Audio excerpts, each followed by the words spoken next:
नमस्कार, मी गणेश पोर. आपल्या कल्याण पश्चिमेमध्ये आज एक प्राणी मित्र जो आहे, आपल्या फॉरेस्ट ऑफिसचं जे कार्यालय आहे, जे प्राण्यांवरती उपचार होतो, तेथे एक जखमी अवस्थेत त्याला कल्याण पूर्वेला घार त्याच्या घराच्या छतावर आढळून आली.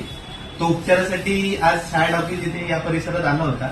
त्यानंतर आज रविवार असल्यामुळे तिथे त्याला उपचार करता आले नाही. शेवटी सदर धारीचा जो फोटो आहे सोशल मीडियावरती सचिन पत्ताले आणि रोहित म्हात्रे यांनी जाहीर केला आणि त्याच्या उपचाराच्या मदतीसाठी त्यांनी आवाहन केलं. ते केल्यानंतर आपल्या कल्याण पश्चिमेतील जे प्राणी मित्र आहे, पक्षी मित्र आहे, प्रतीक चित्रे यांच्याशी शेवटी संपर्क करण्यात आला. आज त्यांनी आपल्या निवासस्थानी त्याच्यावरती उपचार करण्यासाठी इथे घेऊन आलेले आहेत. पण उद्या जेव्हा फॉरेस्ट म्हणजे कार्यालय उघडेल उपचारासाठी, तेव्हा तिकडे त्यांच्या स्वाधीन करण्यात येणार आहे.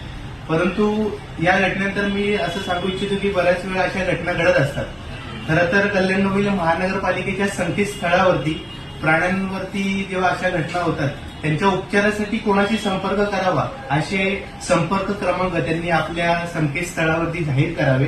तसेच बरेच प्राणी मित्र, पक्षी मित्र आपल्या स्वखर्चाने जशी परिस्थिती असेल त्याप्रमाणे अक्षय मदत करत असतात.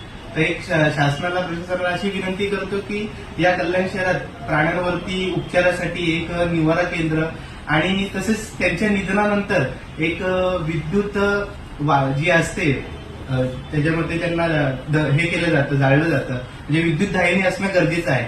आपल्या कल्याण पश्चिममध्ये अशी घटना घडली तर दादर आणि ठाणे या ठिकाणी जावं लागतं. तिथे देखील संध्याकाळी 5 पर्यंतच सदर ती दाहिनी असते ती खुली केली असते.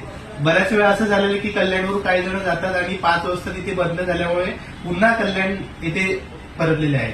तरी मी अशी विनंती करतो या माध्यमातून की प्राण्यांच्या उपचारासाठी आणि ते निधन झाल्यानंतर त्यांची जी काही शेवटचे उपचार आहेत ते व्यवस्थित करण्यासाठी एक संकेतस्थळावरती त्यांनी आपला जाहीर करावा संपर्क क्रमांक, हीच मी विनंती करतो.